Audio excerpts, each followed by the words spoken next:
Assalamu alaikum dear student. Once again a very warm welcome to my YouTube classroom with a new popular and iconic literary theory, that is feminism.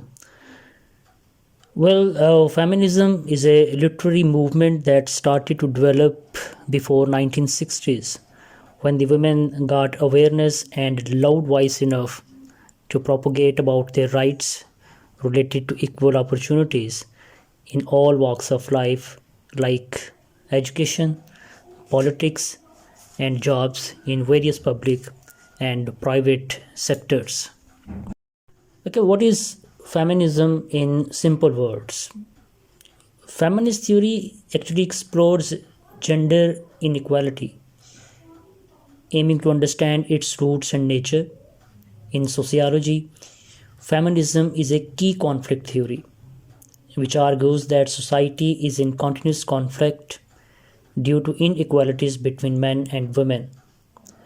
तो बुनियादी तौर के ऊपर जो feminism है ये मर्द और औरत के दरमियान जो अवेलेबल अपॉर्चुनिटीज़ हैं या उनके दरमियान जो जेंडर की बेस के ऊपर inequalities एग्जिस्ट करती हैं ये उस चीज़ को हाईलाइट करता है.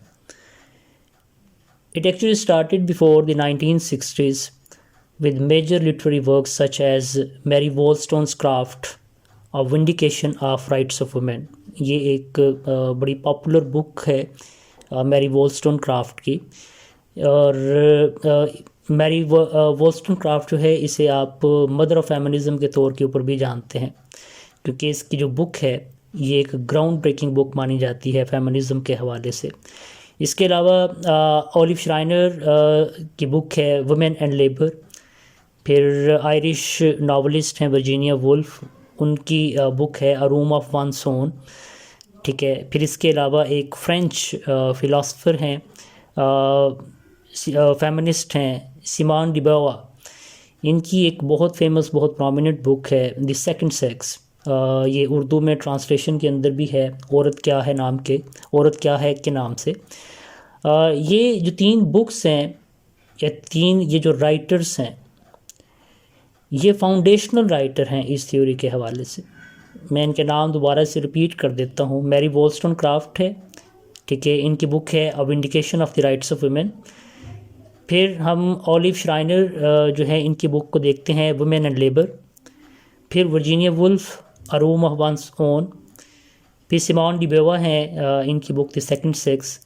तो ये जो तीन चार बुक्स हैं जिनके नाम मैंने यहाँ पर मेंशन किए हैं ये वो बुक्स हैं कि जिन्होंने एक स्ट्रॉन्गर फाउंडेशन जो है उसको ले डाउन किया और जो फेमिनिस्ट मूवमेंट है वो बड़े वसिफरस मैनर के साथ आगे की तरफ जो है वो बढ़ती है. Feminist literary criticism actually explores the social relationships and the roles of men and women. This form of literary criticism draws on the ideas of feminist theory to critique literature, considering how literature portrays and is influenced by patriarchal narratives. अच्छा, ये अब एक interesting term है कि जो patriarchal narratives हैं ये क्या है. कि इस चीज़ के मतलब एक आइडिया एग्जिस्ट करता है कि अराउंड द वर्ल्ड अगर आप डिफरेंट कल्चर्स को सोसाइटीज़ को ऑब्ज़र्व करें उनको स्टडी करें तो मोस्टली जो सोसाइटी हैं उनको डिज़ाइन किया गया है पेट्रियार्की की बेस के ऊपर. पेट्रियार्की मीन कि जो मेन ऑफ द सोसाइटी हैं they basically decides the rules and regulation of society. और चूँकि main of the society in चीज़ों को डिसाइड करते हैं वो नैरेटिव बिल्डर होते हैं तो वुमेन को अपने आप को एडजस्ट करना पड़ता है उस सिनेरियो के अंदर जिस सिनेरियो को जो मेन ऑफ द सोसाइटी हैं वो फार्मूलेट करते हैं, डिज़ाइन करते हैं. और चूँकि मेन ऑफ द सोसाइटी इस चीज़ के मतलब डिसाइड कर रहे हैं सो ऑटोमेटिकली वो एक ऐसी ग्राउंड को तैयार करते हैं, वैसे कैनन्स डिसाइड करते हैं, वैसी लॉ मेकिंग करते हैं, वैसे सोशल नॉर्म्स को इंट्रोड्यूस करवाते हैं, वैसी कल्चरल वैल्यूज़ को इंट्रोड्यूस करवाते हैं कि जो फाइनली जो मेन ऑफ द सोसाइटी हैं उनको ही सपोर्ट करती हैं और वुमेन को एक सब्जुगेटेड क्रिएचर के तौर के ऊपर एक लेसर ह्यूमन बीइंग के तौर के ऊपर, या एक सेकंड सिटीज़न के तौर के ऊपर, या एक डिपेंडेंट सिटीज़न के तौर के ऊपर जो है वो इंट्रोड्यूस करवाते हैं। तो जो फेमिनिस्ट नैरेटिव है वो बेसिकली इस इनइक्वालिटी को चैलेंज करना है। Since man and women are equal, so they are bound to have equal opportunities. तो जो भी सोशल नैरेटिव जो है वो बिल्ड होगा, या जो भी आप सोशल कॉन्ट्रैक्ट जो है वो डेवलप करेंगे किसी भी सोसाइटी में, किसी भी कल्चर में, किसी भी रीजन के अंदर, तो उस सोशल कॉन्ट्रैक्ट के अंदर दोनों को इक्वल अपॉर्चुनिटीज़ मिलनी चाहिए। ना कि एक जो डोमिनेंट जेंडर है वो कोई सोशल कॉन्ट्रैक्ट डेवलप करे और वीकर जेंडर को इस चीज़ के मुतल्लिक फोर्स करे कि वो अपने आप को इस सोसाइटी के अंदर या इस सर्कल के अंदर एडजस्ट करने की कोशिश करे। ठीक है, आप देखें तो एक हिस्ट्री रही है दुनिया के अंदर कि हमेशा जो पावरफुल होता है वो एक नैरेटिव को बिल्ड करता है, वो एक सोशल कॉन्ट्रैक्ट जो है उसको डिसाइड करता है on his own terms and condition. और जो वीकर लेग ऑफ सोसाइटी होती है या जो वीकर सेगमेंट ऑफ सोसाइटी होता है उसे उस नैरेटिव के मुताबिक उस क्रिएटेड इन्वायरमेंट के अंदर अपने आप को एडजस्ट करना पड़ता। तो फीमेल इस बात के ऊपर रियलाइज़ करती थी या उन्होंने इस चीज़ के मुतल्लिक रियलाइज़ किया कि हम एक रिसीविंग एंड के ऊपर हैं। इन्वायरमेंट क्रिएट करने वाला कोई और होता है, नैरेटिव बिल्ड करने वाला कोई और होता है, सर्कल को ड्रॉ करने वाला कोई और होता है, और हमें अल्टीमेटली फोर्स किया जाता है कि हम अपने आप को इस क्रिएटेड सर्कल के अंदर एडजस्ट करें, वेदर वी लाइक इट और नॉट। तो ये जो one sided social contract decide किया गया था on the side of the man, इस चीज़ को बेसिकली फेमिनिज्म ने चैलेंज करने की कोशिश की है और ठीक ठाक अंदाज से चैलेंज करने की कोशिश की है। The patriarchy refers to a social system where men hold the most power। जैसे मैंने मेंशन किया है कि वो बेसिकली जो कैनन्स ऑफ लिविंग है वो डिसाइड करेंगे, जो प्रिंसिपल ऑफ सोशल एग्जिस्टेंस है वो डिसाइड करेंगे, और जो वुमेन हैं उन्हें अल्टीमेटली उस चीज़ के ऊपर ओके होना पड़ता है, उन्हें उस चीज़ के मुताबिक अपने आप को एडजस्ट करना पड़ता है। Feminist literary criticism examines a number of elements of a text including gendered language and symbols। ठीक है, अब ये मैं बात करने लगा हूँ कि किस तरह लिटरेचर के अंदर जो है पेट्रियार्की अपना रोल जो है वो प्ले करती है या करती आई है अभी तक। ठीक है, क्योंकि जो लैंग्वेज है ये नैरेटिव को बिल्ड करने के हवाले से, लिटरेचर जो है वो किसी भी नैरेटिव को बिल्ड करने के हवाले से एक बड़ा की रोल जो है वो प्ले करता है, because ultimately all literatures are basically propagandas. तो ये एक, अगर आप लिटरेचर को एक प्रोपेगेंडा टूल के तौर पे लेते हैं और इस प्रोपेगेंडा जो टूल है इसको सबसे पहले जो यूटिलाइज़ किया है वो मैन ऑफ द सोसाइटी ने किया। ठीक है, अगर आप मीडिया स्टडीज़ के अंदर जाते हैं, आप इलेक्ट्रॉनिक मीडिया की बात करते हैं, आप प्रिंट मीडिया की बात करते हैं, तो वो भी नैरेटिव को बिल्ड करने के हवाले से एक स्ट्रॉन्गर प्लेटफॉर्म माना जाता है। ठीक है, इसी तरह से अगर आप लिटरेचर के हवाले से देखते हैं तो लिटरेचर भी किसी भी नैरेटिव को बिल्ड करने के हवाले से या किसी खास सेगमेंट सोसाइटी के इंटरेस्ट को प्रोपगेट करने के हवाले से हमेशा से एक इम्पॉर्टेंट टूल के तौर के ऊपर काम करता रहा है।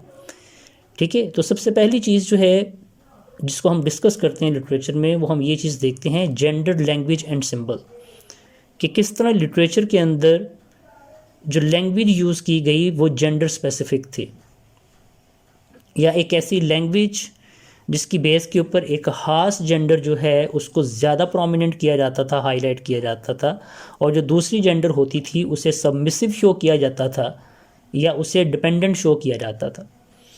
ठीक है, एक बड़ा स्टीरियोटिपिकल जो है वो वे ऑफ राइटिंग होता था। जैसे मैं इसकी छोटी सी एग्जांपल देता हूँ कि अगर आप majority of the work of art को उठाकर देखें तो जो रोल ऑफ हीरो है that is always being played by the men of the societies, और जो women हैं they are supposed to be the weaker gender, softer gender, और वो हमेशा से डिपेंडेंट रही हैं, वो हमेशा से इनसिक्योर रही हैं, और उनको सिक्योरिटी तब मिलती है when the male partner is with them.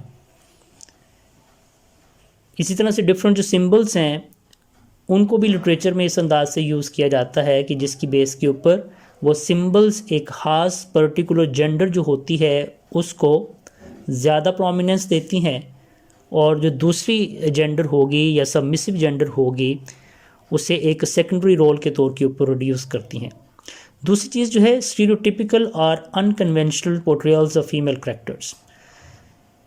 ये उसी बात की एक्सटेंशन है जिस पॉइंट को मैंने पहले मेंशन किया है जेंडर, लैंग्वेज एंड सिंबल्स के हवाले से, कि फ़ीमेल का जो रोल रहा है मूवीज़ के अंदर, लिटरेचर के अंदर, आर्ट के अंदर, पेंटिंग के अंदर, या इसके अलावा और जितने भी विजिबल नॉन विजिबल आर्ट्स हैं उनके अंदर ख़वातीन जो होती हैं या जो फीमेल्स होती हैं उनको एक स्टीरियोटिपिकल रोल तक महदूद किया गया है। ठीक है, एक सबमिसिव क्रिएचर के तौर के ऊपर उनको हाईलाइट किया गया है। और उनका रोल क्या होता है, that they are always waiting for their man, they are always waiting for the heroes of their life, as they strongly believe in this fact that yes, we are absolutely insecure without our male partners, whether that male partner is in the shape of a father or a brother or a son or a husband or a lover, but the male partner should also be there with a female, otherwise she will be totally incomplete, or she will be vulnerable in the society, or the society is not going to give her respect and honor. So respect, honor, security, all these things are always with the arrival of the man. तो ये एक बिल्कुल stereotypical सा role था जो females को दिया गया लिटरेचर के अंदर। ठीक है, और इस चीज़ को भी चैलेंज करने की कोशिश की गई फेमिनिज्म के हवाले से, that why men are heroes all the time, why women are not supposed to be the brave persons or the brave people। अच्छा, मैं यहाँ पे छोटी सी एक एग्जांपल, चूँकि सेकेंड ईयर जो है वो सारे बच्चे करके यहाँ पर पहुँचे हैं इस लेवल तक एटलीस्ट, तो एक बहुत शुरू से हम एक नावल को स्टडी करते आए हैं। जेम्स हिल्टन का नावल है मिस्टर चिप्स। इत्तेफाक से मैं आजकल सेकेंड ईयर को पढ़ा भी रहा हूँ। तो जब मैं स्टूडेंट था तो खुद मैंने भी इस नावल को स्टडी किया, और चूँकि ये काफ़ी अरसे से आपके सिलेबस के अंदर इंक्लूड है पाकिस्तान में, एटलीस्ट पंजाब के अंदर। अच्छा, इस नावल के अंदर अगर आप देखें तो ये जो पॉइंट है ना, ये एप्लीकेबल है। ये जो स्टीरियोटिपिकल और unconventional portrayals of female character है या जेंडर, लैंग्वेज एंड सिंबल के हवाले से, उसमें आप देखते हैं एक इंसिडेंट है, एक बहुत मेजर इंसिडेंट है जिसकी बेस के ऊपर बेसिकली वो नावल डेवलप होता है। अच्छा जी, वो इंसिडेंट कौन सा है? वो इंसिडेंट है वो जो ग्रेट गेबल पे होने वाला इंसिडेंट है कि जब मिस्टर चिप्स लेक डिस्ट्रिक्ट में है with his friend.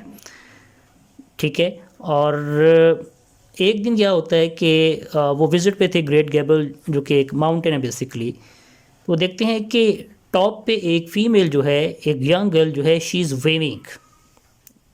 Waving her hand. और मिस्टर चिप्स जो हैं वो नीचे खड़े इस चीज़ के मुतल्लिक इमेजिन कर लेते हैं दैट परहैप्स और possibly the female is in danger. She is struggling there on the top of the mountain and now she is waving towards me, and that is why it is my utmost duty that I must go there and I must try to rescue her। अच्छा, mister chips की as इस वक्त 48 है, जबकि वो खातून जो उधर खड़ी होकर वेव कर रही हैं, she is perhaps 23-25 year old. ठीक है, so a young girl is there waving for help. This is the perception of Mr. Chips. So he tries his best to be there, but in that process, he simply strained his ankle। ठीक है, वो चढ़ते हैं, कोशिश करते हैं, hero बनने की कोशिश करते हैं कि चूँकि मैं मेल हूँ और मेल होने के नाते ये मेरी ड्यूटी का हिस्सा है कि किसी भी फीमेल को मैं मुश्किल में देखूँ तो मुझे अपना जो हीरोइज़म है उसको शो करना चाहिए और उसको जाकर रेस्क्यू कर लेना चाहिए। अच्छा, अभी वो उधर तक पहुंच भी नहीं पाते, सो अल्टीमेटली वो पाँव उनका जो है उसमें वो ट्विच होता है, जो एंकल है वो स्ट्रेंड हो जाता है, मोच आ जाती है। अब 48 साल का शख्स वहाँ पर बैठ गया है and now that young girl is coming down. तो वो जिसको रेस्क्यू करने जा रहे थे, now she is coming to rescue the man. ठीक है, मीन जिसे कहते हैं टू टर्न द टेबल्स, वो सिचुएशन बिल्कुल रिवर्स हो जाती है। अब मिस्टर चिप्स तो चल नहीं सकते, लिहाजा वो जो यंग लड़की है, कैथरीन ब्रिजेस की मैं बात कर रहा हूँ, who is of course the heroine of that novel, वो अपनी एक फ्रेंड के साथ उनको हेल्प करती है और वापस उनका जो फार्म हाउस है जहाँ पे वो स्टे कर रहे हैं वहाँ तक उनको लेकर आती है। बाद में ये चीज़ जो है वो एक्सपोज होती है कि actually she was not struggling, she was not in danger, rather she was just trying to wave her girl friend standing down and she is actually inviting her to be there on the top. और mister Chips ने इस चीज़ को मिसपर्सीव कर लिया कि गालबन वो मेरी तरफ वेव कर रही है। अब मिस्टर चिप्स जो है वो चूँकि एक विक्टोरियन मेंटालिटी के साथ ग्रो करके आया हुआ है, ठीक है, वो कैम्ब्रिज का पढ़ा हुआ एक ऑर्थोडॉक्स किस्म का मेल है, उसके लिए ये चीज़ किसी भी सूरत के अंदर एक्सेप्टेबल नहीं कि एक फ़ीमेल आए और आकर एक मेल को रेस्क्यू करे। हाँ, उसके लिए ये चीज़ बिल्कुल एक्सेप्टेबल थी कि मैं ज़रूर हीरो बनता और मैं जाके उसको रेस्क्यू करता, चूँकि ये ड्यूटी है मैन ऑफ द सोसाइटी की कि फ़ीमेल को वो पोलाइटली डील करें और फीमेल जो है उनको एक डिस्टेंट ज्वेलरी के साथ डील करें, ठीक है। और हम जो उनके करैक्टर को देखते हैं वो ये है कि ना तो वो इब्सन को लाइक करते हैं, ना वो बर्नर्ड शॉ को लाइक करते हैं, ना वो ख़वातीन की बाइसिकलिंग को लाइक करते हैं, ना उनके रेडिकल रोल को लाइक करते हैं, ना उनका पॉलिटिक्स के अंदर जो कंट्रीब्यूशन है वो उसके ऊपर बिलीव करते हैं। तो एक पेट्रियार्कल थिंकिंग के साथ ग्रो करने वाला शख्स 48 साल की उम्र में जब उसकी जो हैबिट्स हैं वो प्रोडिक्टेबल भी हो चुकी हैं और काफ़ी हद तक डेवलप भी हो चुकी हैं, स्ट्रॉन्ग भी हो चुकी हैं, उसके लिए ये एक सिचुएशन जो थी वो टोटली सरप्राइजिंग सिचुएशन थी। That how is it possible that a female can rescue a male, that she can offer a helping hand to a male. Further हम क्या देखते हैं कि वो रोज़ अपनी बाइसिकल पकड़ती है, मिस्टर चिप्स के पास आ जाती है उनसे हेलो हाई करने के लिए, उनकी हैरियत को पूछने के लिए, because she does realise with the passage of the time that she is instrumental behind the tragedy of mister Chips, कि वो जो पाँव के साथ उनका हुआ है, वो जो मौज वगैरह आई है, it is just because of that misunderstanding cast by Catherine of course. और मिस्टर चिप्स अपनी जगह पे क्या चीज़ रियलाइज़ करते हैं, that what type of girl she really is, she is never afraid of me, ठीक है, मैं यहाँ पे अकेला होता हूँ, ये रोज़ वो बाइसिकल पकड़ती आ जाती है, इसको डर नहीं लगता मुझसे। As females they must be afraid of man, कि वो उनको एक्सप्लॉइट कर सकते हैं, लेकिन वो ऐसा जो है वो कतन रियलाइज़ नहीं करती है। So she was totally a contrast to mister Chips personality. अच्छा, अब बात को बताने का या एग्जाम्पल को कोट करने का मकसद बुनियादी तौर के ऊपर ये है कि मिस्टर चिप्स एक ऐसा करेक्टर है कि जो फीमेल के स्टीरियोटिपिकल रोल के ऊपर बिलीव करता है, और कैथरीन एक ऐसा करेक्टर है कि जो टोटली अनकन्वेंशनल करेक्टर है, इसलिए वो किसी भी सूरत के अंदर मिस्टर चिप्स के माइंड के फ्रेम के अंदर फिट नहीं हो पाती है, बल्कि उनको स्टार्टल कर देती है, हैरान कर देती है, ठीक है। तो ये जो इस तरह के जो करेक्टर्स होते हैं या इस तरह के जो नॉवेल्स होते हैं या इस तरह के जो वर्क ऑफ आर्ट होते हैं, अगर आप उनको देखें तो आप उनको फेमिनिस्ट पर्सपेक्टिव से भी अंडरस्टैंड कर सकते हैं, ठीक है। मिस्टर चिप्स चूँकि जो है विक्टोरियन एरा में लिखा गया, तब फेमिनिज़म जो है ये एक थ्योरी के तौर के ऊपर तो एग्जिस्ट नहीं करता था, लेकिन बहरहाल फेमिनिज़म हमेशा से लिटरेचर में मौजूद रहा है, इवन रेनेसां के अंदर, इवन मिडीवल एज के अंदर, ठीक है। जब जब मर्द और औरत एग्जिस्ट करते रहे हैं, फेमिनिज़म जो है उसका वजूद रहा है, भले ये तब फेमिनिज़म के नाम से ये थ्योरी जानी जाती थी, लोग इसको जानते थे, पहचानते थे या नहीं, ठीक है। ये थ्योरी के तौर के ऊपर तो ऑफ कोर्स 1960s के बाद ये चीज़ हाईलाइट हुई है, पॉपुलर हुई है अराउंड द वर्ल्ड, लेकिन फेमिनिज़म हमेशा से एग्जिस्ट करता रहा है, ठीक है। बिल्कुल उसी तरह से कि जिस तरह से सोशल इनइक्वालिटी एग्जिस्ट करती रही है, रोल ऑफ पावर एग्जिस्ट करता रहा है उस वक्त से जब से इंसान दुनिया के अंदर मौजूद हैं, भले दो ही इंसान दुनिया में क्यों ना मौजूद हों, तो एक लेवल ऑफ पावर एग्जिस्ट करता रहा है। आप एबल और केन की बात कर लें, ये दो बेसिकली ह्यूमन बींग्स थे from the very start of this world, लेकिन तब भी जो रोल ऑफ पावर था वो एग्जिस्ट करता था। One was powerful, the other was weak, so that is why one was able to dominate the other. Similarly जो जेंडर इन इक्वालिटीज़ हैं या जेंडर इक्वालिटी है या जेंडर कॉन्फ्लिक्ट है, आई थिंक जेंडर कॉन्फ्लिक्ट ज़्यादा appropriate word है, ये तब से एग्जिस्ट करता है जब से मर्द और औरत इस दुनिया के अंदर मौजूद हैं। हाँ, ये एक क्रिटिक के तौर के ऊपर, ये एक फ़िलासफ़ी के तौर के ऊपर, ये एक थ्योरी के तौर के ऊपर या एक मूवमेंट के तौर के ऊपर ये रिसेंट डेज़ के अंदर ज़्यादा फ्लरिश किया है इसने, लेकिन इसकी एग्जिस्टेंस हमेशा से मौजूद रही है।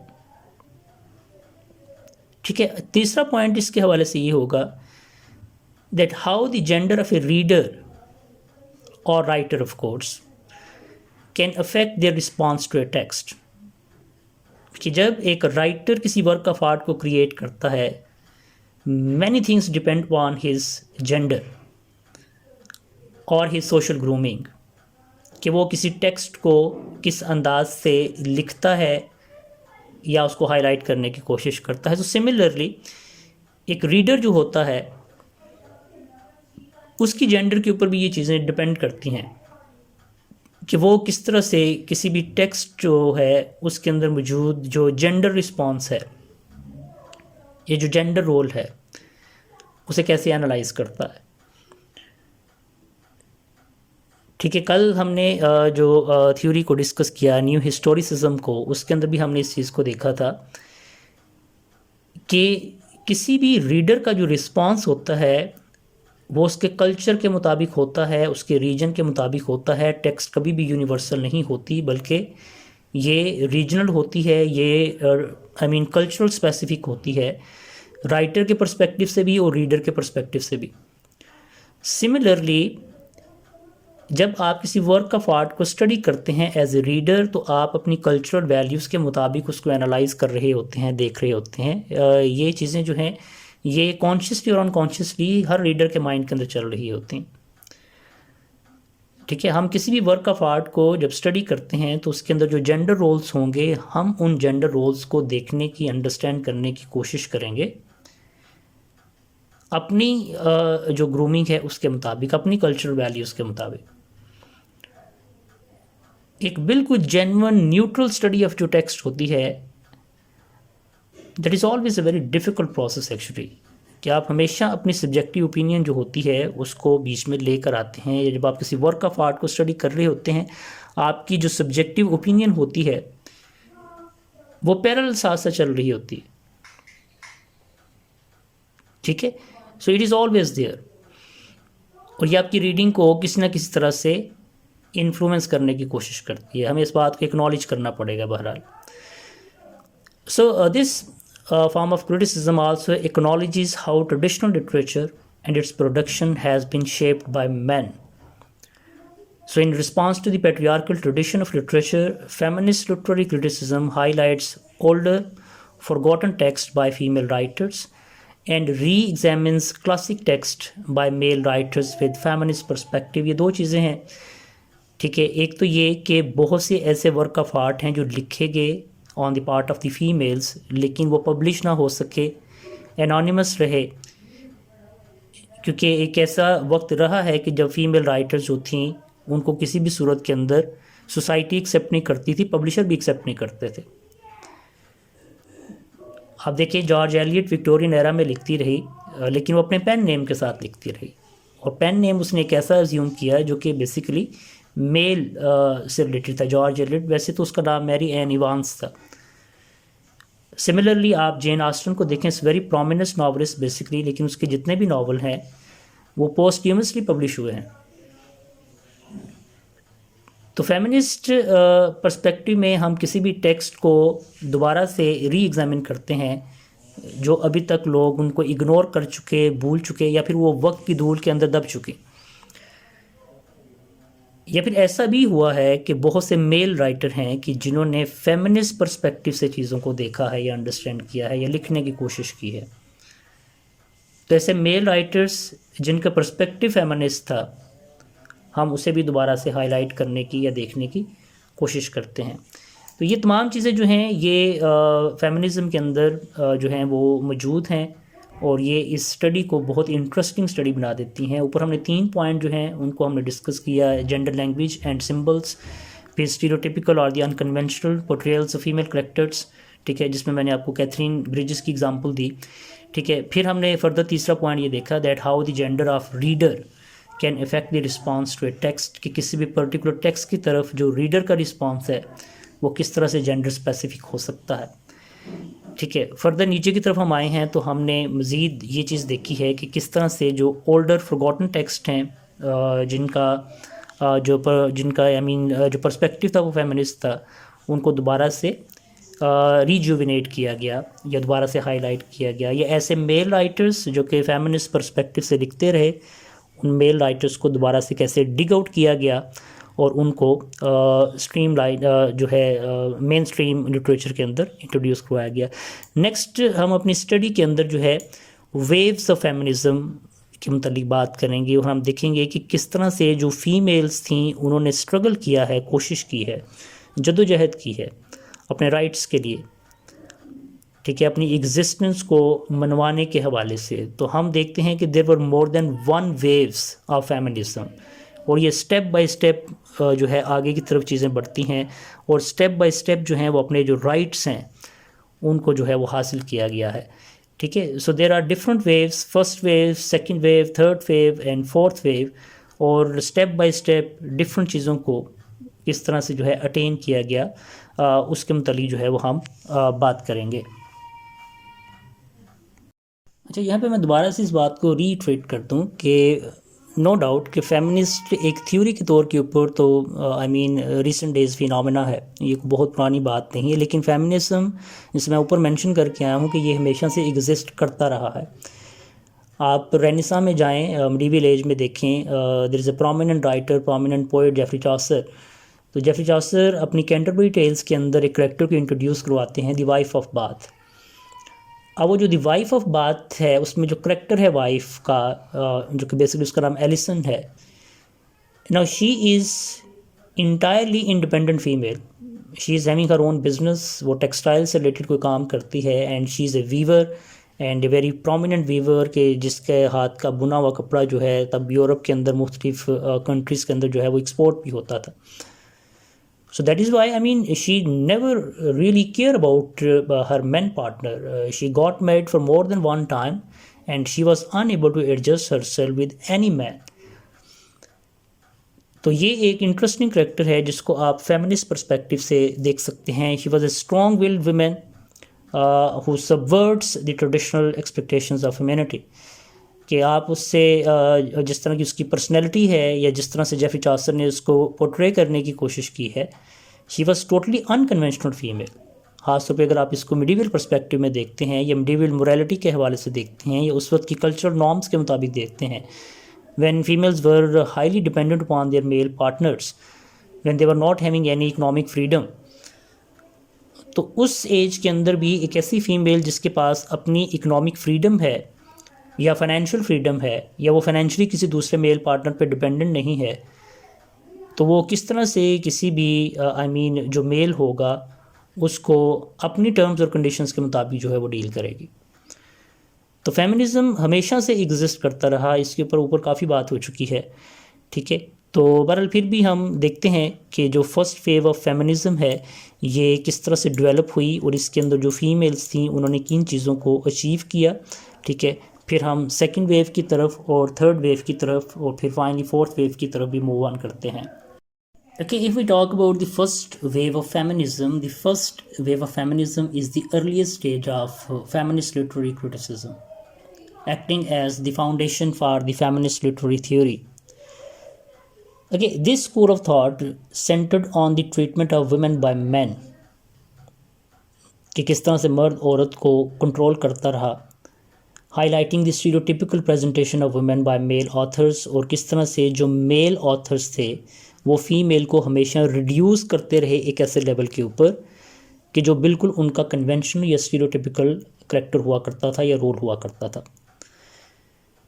1929 के अंदर Virginia Woolf, Irish female writer जो है, ये एक नावल लिखती हैं a room of one's own, जिसमें वो ये चीज़ आर्गू करती हैं that women needs to control their own space and finances to be successful writer, कि जब तक कोई खातून जो है वो फाइनेंशली इंडिपेंडेंट नहीं होगी जब तक वो अपनी स्पेस को डिमांड नहीं करेगी वो कभी भी एक सक्सेसफुल राइटर नहीं हो सकती है। तो इवन फीमेल राइटर्स जो कि एजुकेटेड होती थी, क्रिएटिविटी का उनके अंदर एक जो है वो हुनर होता था, उन्होंने बड़े यानी कि मसाइल का सामना किया है, क्योंकि जो मेन ऑफ दिस सोसाइटी थे, चूँकि वो नैरेटिव बिल्ड करने वाले होते थे, वो सोसाइटी को कंट्रोल करते थे, तो वो वुमेन को वो स्पेस देते ही नहीं थे। तो ये स्पेस जो थी ये कोशिश करके दी गई। ठीक है, आप देखें कि जॉन स्टेनबैक अमेरिकन राइटर हैं, ठीक है, इनका एक नावल है ऑफ माइस एंड मैन। इसमें एक करेक्टर को वो डिपिक्ट करती हैं जिसका नाम है कर्लिस वाइफ। अब आप इस करेक्टर का नेम ही देखें जो कि बेसिकली फीमेल करेक्टर हैं, and this is the only female character in the novel. अब इनका जो अपना नाम है, नाम चूँकि किसी भी करेक्टर की आइडेंटिटी होती है, उस नाम को मेंशन ही नहीं किया गया बीच में। ये चीज़ हाईलाइट करने के लिए कि किस तरह से जो फीमेल हैं वो सोसाइटी में रिकग्नाइज की जाती हैं because of their male partners. ठीक है, कर्लिस वाइफ और wife of curly mean she is recognized in the society because of her husband's name, Curly. That she is having no more identity in the society, identity of her own.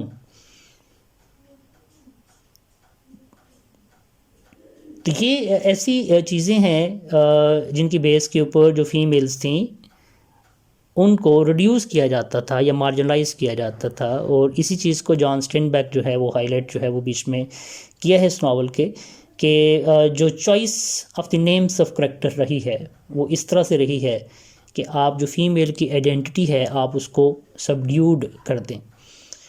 तो ये जो खातून character था बीच में, wife of Curly, I mean her lack of individuality and independence is portrayed for not having a name, only being known as the wife of Curly. फिर French writer हैं Simone de Beauvoir. इनकी book the second sex बड़ी important book मानी जाती है feminism perspective के हवाले से अगर हम बात करते हैं। तो इन्होंने अपनी इस बुक के अंदर इस चीज़ को हाईलाइट करने की कोशिश की है कि जो वुमेन की सब ऑर्डिनेशन है ये बेसिकली रेफ़र करती है उनकी इन्फीरियर पोजीशन को, कि जब आप उनको शो करते हैं कि वो सबऑर्डिनेट हैं, वो सबमिसिव हैं, वो डिपेंडेंट हैं, ठीक है, और उनके जो ट्रेट्स हैं वो इटर्नल फेमिनाइन ट्रेट हैं, तो वो कहते हैं कि ऐसा तो पॉसिबल ही नहीं है। उनकी रिसोर्सेज तक जो एक्सेस है वो इक्वल नहीं है, वो डिसीजन मेकिंग का हिस्सा नहीं है, और ऐसा डेलिबरेटली किया गया है because the society is being controlled by one single gender, that is the male dominant society or the male gender. तो सेक्सिज्म के हवाले से, मेल डोमिनेंस के हवाले से ये एक इम्पोर्टेंट जो बुक है इसको कंसिडर किया जाता है। इट वाज पब्लिश इन 1949 और मैंने मेंशन किया है कि उर्दू के अंदर भी ये बुक जो है वो अवेलेबल है, औरत क्या है के नाम से, और इसमें उन्होंने एक बड़े नॉन ट्रेडिशनल वे के अंदर जो फीमेल रोल है सोसाइटी के अंदर उसको हाईलाइट करने की कोशिश की है। तो फर्स्ट वेव ऑफ फेमिनिज्म के अंदर ये चंद इम्पोर्टेंट बुक्स थी, इम्पोर्टेंट राइटर्स थे कि जिन्होंने अपना रोल जो है वो बड़े स्ट्रांगली, बड़े वसिफरस मैनर के अंदर प्ले किया है। नेक्स्ट हम मूव करते हैं सेकंड वेव ऑफ फेमिनिज्म के ऊपर। अच्छा, जो सेकंड वेव ऑफ फेमिनिज्म है ये फर्स्ट वेव की निस्बत ये ज़्यादा एक्सट्रीम पोजीशन पर आए हैं, ज़्यादा डोमिनेंट पोजीशन के अंदर जो हैं ये लोग आए हैं सेकंड वेव के अंदर। और बाय देन जो मेडिकल साइंस थी ये भी काफ़ी हद तक डेवलप कर चुकी थी। मैं 1960s की बात कर रहा हूँ, ठीक है, मिड 20th सेंचुरी के।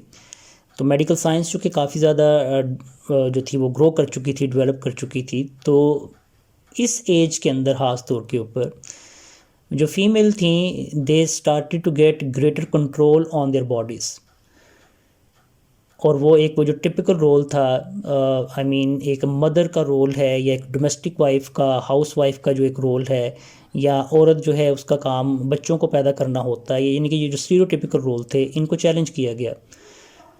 क्योंकि इस एज के अंदर जो कॉन्ट्रासेप्टिव पिल्स थी ये काफ़ी हद तक अवेलेबल थी मार्केट के अंदर, तो जिसकी बेस के ऊपर जो फीमेल्स थी they started to get greater freedom on their bodies. Now they are having the power and they're having the choices whether they want to have children or not. जो second wave feminist थे दे वर मोर outspoken comparing to the first wave feminist. Now they are confronting workplace and education or inequalities related to education, domestic violence. They were talking about the laws. They were talking about the laws related to divorce and child custody. Similarly, the second wave focused on gynocriticism. ये एक new field of study जो है इसको introduce करवाया गया और इसके अंदर हम क्या देखते हैं कि जो वुमेन राइटर हैं उनको ज़्यादा स्पेस प्रोवाइड की जाती है, उनको ज़्यादा हाईलाइट किया जाता है और एक कंप्लीट जॉनरा जो है उसको इंट्रोड्यूस करवाया जाता है गायनोक्रिटिसिज्म के अंदर, कि जिसके अंदर फीमेल राइटर्स का जो कंट्रीब्यूशन है in the development of literature, इसे हाईलाइट जो है वो किया जाता है. Similarly, when we talk about the third wave of feminism, they were having even greater extreme position as compared to the second wave feminist. इसके अंदर जो है वो फीमेल के जो एक्सपीरियंसेस थे उनको ज़्यादा फिलोसॉफिकल मैनर के साथ हाईलाइट किया गया, that how black women's experiences related to their exploitation can be different from the white women और other women who are living in different parts of the world.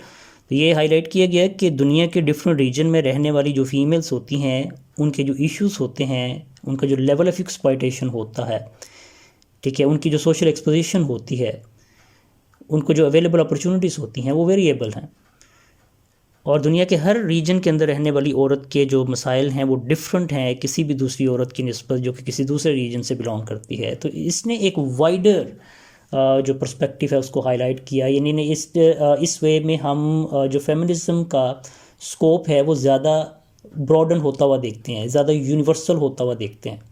ये expand करता गया और ये चूँकि मिड 90s के अंदर इसको जो है वो इंट्रोड्यूस करवाया गया थर्ड वेव को, और इसके अंदर हमें ज़्यादा एक एक्सट्रीम पोजीशन नज़र आई है राइटर्स की, फेमिनिस्ट राइटर्स की और फेमिनिस्ट जो प्रोपेगेंडा मशीन्स थी उनकी तरफ से. और इसके अलावा मज़ीद इसका जो स्कोप था वो इस हवाले से भी एक्सपेंड कर गया कि इसमें जो ट्रांसजेंडर इश्यूज़ थे उन पे बात करना शुरू हो गए और ट्रांसजेंडर इश्यूज़ को भी बीच में हाईलाइट किया गया इस हवाले से. तो ये ना सिर्फ ये कि फेमिनिज्म पे फोकस करना शुरू हुए, but at the same time they started to talk about the issues related to transgender. तो उस बेस पे इनको मीडिया में भी काफ़ी ज़्यादा जो है वो कवरेज मिलना शुरू हुई, इनको प्रिंट मीडिया में भी काफ़ी ज़्यादा कवरेज मिलना शुरू हुई और ये ज़्यादा हाईलाइट होना शुरू हुए. और जो जो ये हाईलाइट होते जाएंगे ये अपनी पोजीशन को कंसोलिडेट भी करते जाएंगे.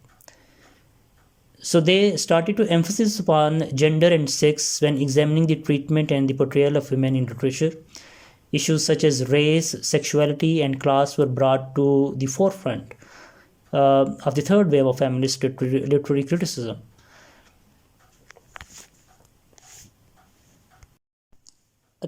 लास्ट पे अगर हम फोर्थ वेव ऑफ फेमिनिज्म की बात करें तो ये चूँकि स्टेप बाय स्टेप हम आ रहे हैं, first wave, second wave, third और फोर्थ, और हर मूवमेंट अपने प्रेडिसेसर से ज़्यादा एक्सट्रीम पोजीशन पर आई है. सिमिलरली जो फोर्थ वेव ऑफ फेमिनिज्म है ये अपने प्रेडिसेसर्स की निस्बत ये ज़्यादा आपको वसिफरस जो है वो नज़र आएंगे. उसकी रीज़न ये थी कि इसका स्टार्ट है 21st सेंचुरी से, और 21st सेंचुरी जो थी ये एक मीडिया रेवोल्यूशन की सेंचुरी है. और ना सिर्फ ये कि जो मेन स्ट्रीम मीडिया है बल्कि जो सोशल मीडिया है, तो सोशल मीडिया के आ जाने की बेस के ऊपर, ऑनलाइन एक्टिविज़म के आ जाने की बेस के ऊपर हमें इनकी पोजीशन फर्दर कंसोलिडेट होती हुई जो है वो नज़र आती है. क्योंकि ये इमर्ज हुए हैं एक ऐसी एज में जब टेक्नोलॉजी जो थी वो डोमिनेट कर रही थी, तो टेक्नोलॉजी का एक ज़बरदस्त किस्म का यूज़ किया है फेमिनिस्ट ने, स्पेशली फोर्थ वेव के अंदर.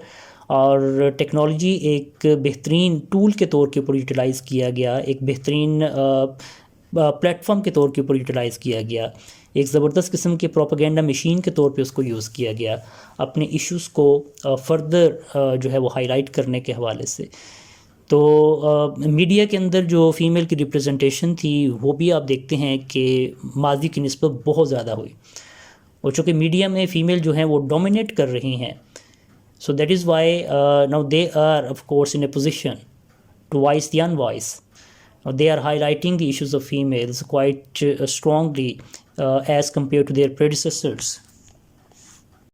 और चूँकि मॉडर्न एज के अंदर जो फीमेल हैं आप देखते हैं कि उनकी जो जॉब कैपेसिटी है वो भी बड़ी है. वो मेन स्ट्रीम जॉब्स के अंदर, पब्लिक सेक्टर, प्राइवेट सेक्टर के अंदर उनका काफ़ी कंट्रीब्यूशन है, वो अच्छी खासी की पोजीशन पर भी पहुंची हैं।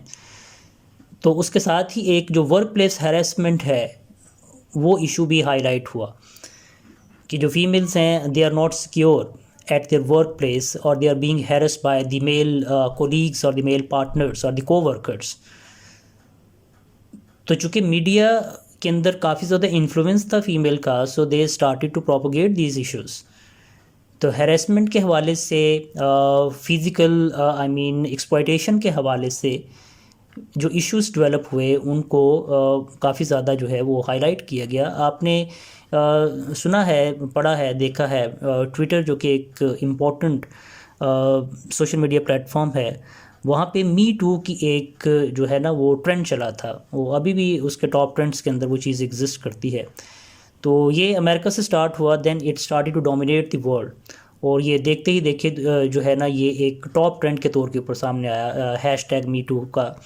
और वो फीमेल जो कि कभी भी अपनी लाइफ के किसी भी स्टेज के ऊपर एक्सप्लॉइट हुई थी, फिज़िकली और सेक्सुअली उनकी एक्सप्लॉइटेशन हुई थी, तो उन्होंने ये चीज़ रियलाइज़ की कि okay fine, there is no need to be ashamed of, rather one must try to say the unsaid, one must try to become the wise of the unwised.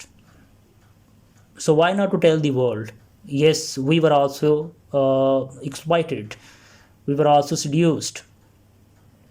तो वो जो एक फ़िज़िकल एक्सप्लॉयटेशन थी उस चीज़ को उस ट्रेंड की base पे अराउंड द वर्ल्ड काफ़ी हद तक जो है वो हाईलाइट किया गया, और मोस्टली वो करैक्टर सामने आए कि जिनका ताल्लुक जो था वो मीडिया से था, फिल्म से था, टेलीविज़न से था। और वो चूँकि प्रोमिनेंट पर्सनैलिटीज़ थी, जब ये प्रोमिनेंट पर्सनैलिटीज़ जो हैं वो इस ट्रेंड का हिस्सा बनी, हैशटैग मी टू के हवाले की बात कर रहा हूँ, तो वो अराउंड द वर्ल्ड इस चीज़ को एक हॉट केक के तौर के ऊपर लिया गया, और ये चीज़ जो है वो काफ़ी ज़्यादा जो है वो हाईलाइट हुई इस हवाले से।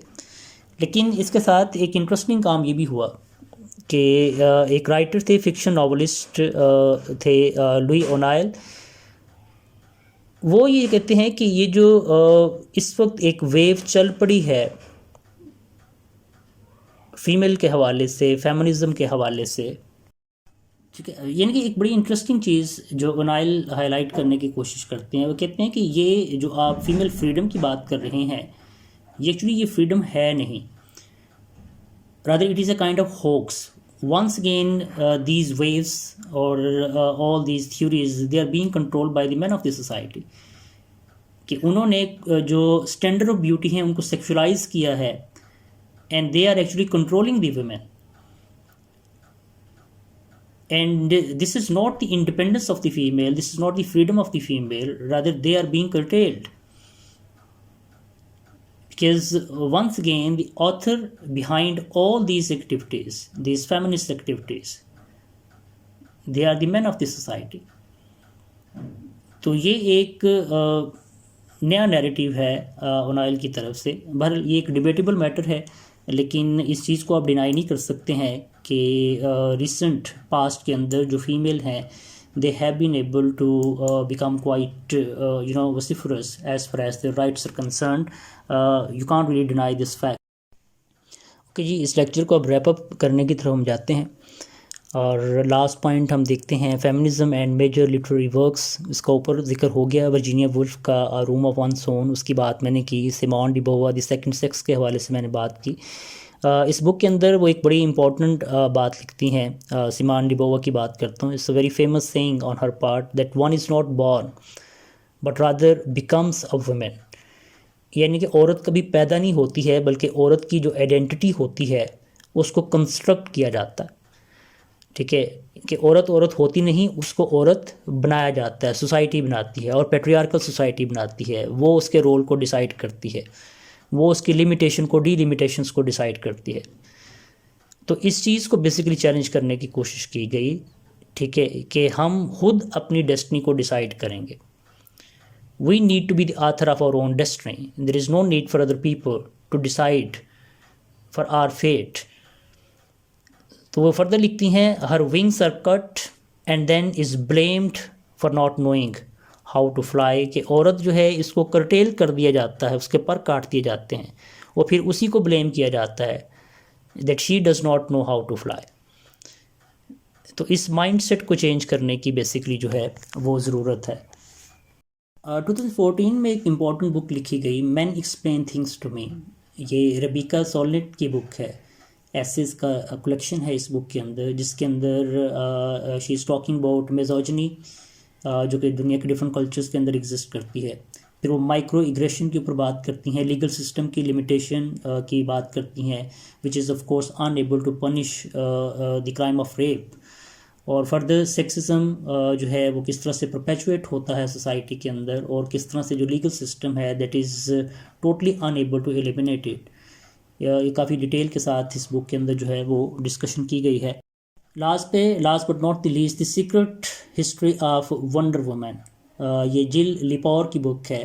वंडर वुमन कौन है? वंडर वुमन वो है बेसिकली कि जिसने एक प्रोग्रेसिव एरा के लिए कोशिश की है, जिसने वुमेन राइट्स के लिए कोशिश की है।